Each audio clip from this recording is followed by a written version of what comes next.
You would think that states would want to do everything possible to encourage the citizens to vote and make it easy for them to vote. But that's not the way it actually is.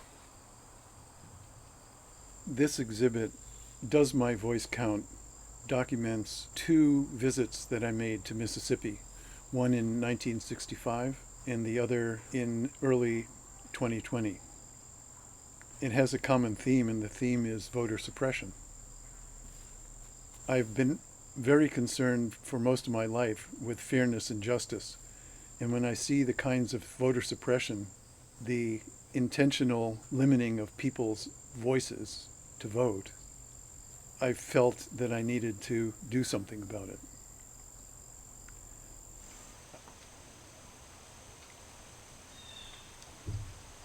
When I was 19, I was a sophomore in college, and I saw a poster calling college students down to Mississippi to help black folks learn about and register to vote for the first time in their lives. It was right after the Voting Rights Act of 1965, and that was a pivotal time in which people who had never been able to vote, mainly blacks in Mississippi, were finally able to register and vote.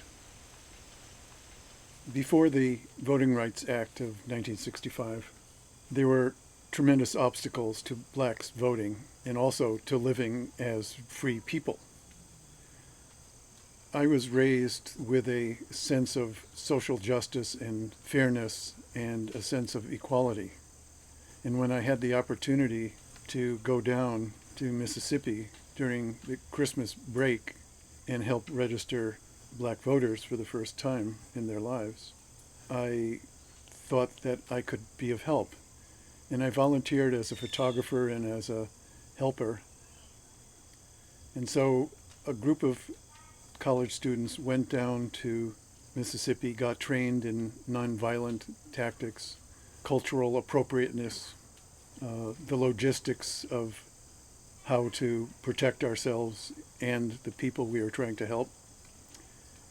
So we traveled as a group of 6 college students from various colleges in one van. And we traveled the roads. We would stop people walking on the road and tell them that they could now vote. And then we were given a map with a bunch of black homes. They said, okay, now go to this county and inform people. Go house to house and speak to everyone you can and let them know that they could now vote. And a lot of these homes that we went to were sharecropper homes.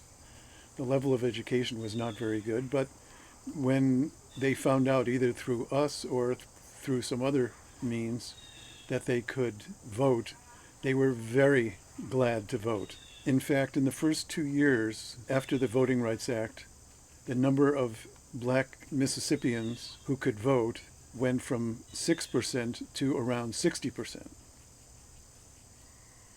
They were ready. They were more than ready. We gave an explanation of what we were doing to the local church, and the church is a very good place to go because it's like the grapevine. Everybody learns from everybody very quickly, and this was way before the internet. And some people didn't have telephones, but they did go to church. And so the word got out very fast.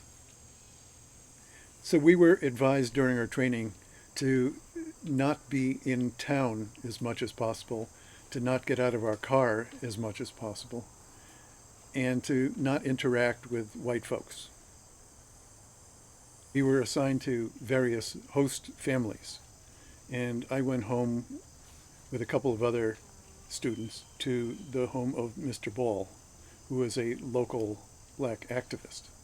When we were driving in his pickup, he pointed to a switch on his dashboard, and he said to me, "Do you know what that's for?" And I said, "No, I don't."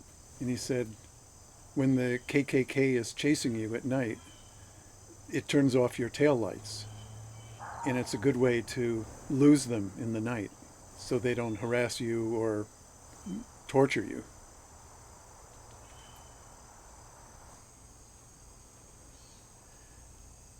After the 2016 presidential election, I and a lot of my friends were rather despondent, depressed, saddened, disheartened, angry, morose, and basically cultivated lots of negative emotions. After about a year of that, I thought, this is not doing anybody any good. What can I do that's constructive? How can I bring healing? Because my background is in holistic medicine. I was rummaging in the basement in an old trunk that held all of my early photographic work. And I came across an envelope that said Mississippi 1965. And I thought, oh yes, I remember that.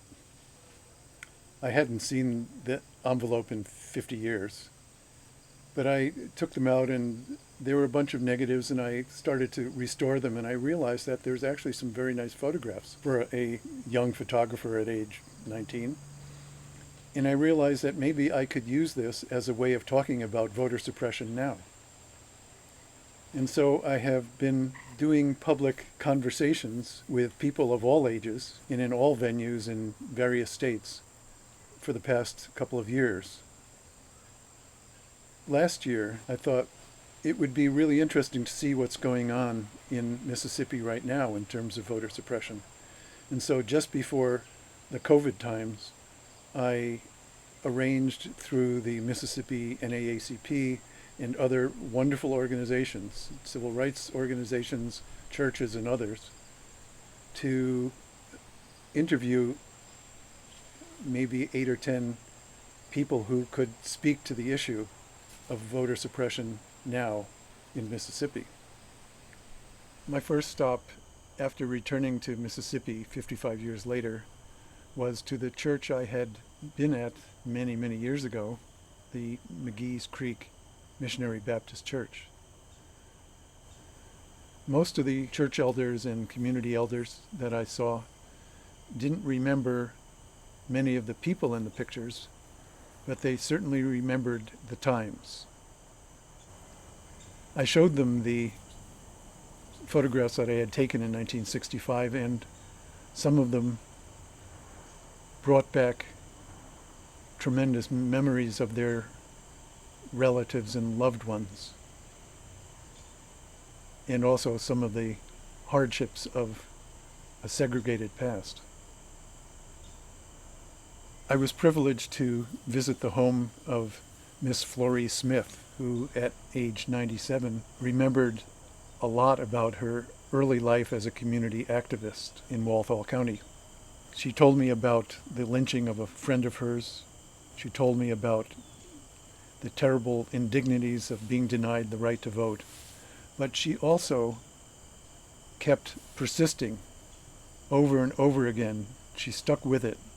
As she says, it didn't bother me at all. They tried to shut me up, but I wouldn't shut up. She was a strong woman then and still. I spoke with the mayor of Magnolia, Mississippi, Anthony Witherspoon. He was an ex-felon and is now the president of the Mississippi Conference of Black Mayors. While he was incarcerated, he challenged the state to regain his right to vote and actually won. Now, voter suppression varies from state to state. Every state, virtually every state, has some kind of voter suppression issue. But I thought this would be an interesting case study in what's going on now in just one state, Mississippi in 1965 and Mississippi in 2020. And so there are still many issues with voter suppression in Mississippi. Some of the obstacles to voting in Mississippi right now have to do with registering to vote and actually getting to vote. They have no early voting, they have no same-day registration, no online registration, no automatic voting, no excuse absentee voting. You have a photo ID that is required to vote. You can only show up on the day of the election to vote. That's it. It's one of the most repressive states in that way. I feel it's very important for people to get engaged in doing something to reduce the opportunities for voter suppression, not only in their own state, but in states that are really vulnerable, namely the swing states or the purple states. I was innocent at age 19. I thought I knew something about the depth of institutionalized racism in Mississippi and elsewhere, but I was just a beginner in my understanding. And now, 55 years later, I'm still a beginner. And I'm just beginning to understand more and more the depth of racism that's going on in this country.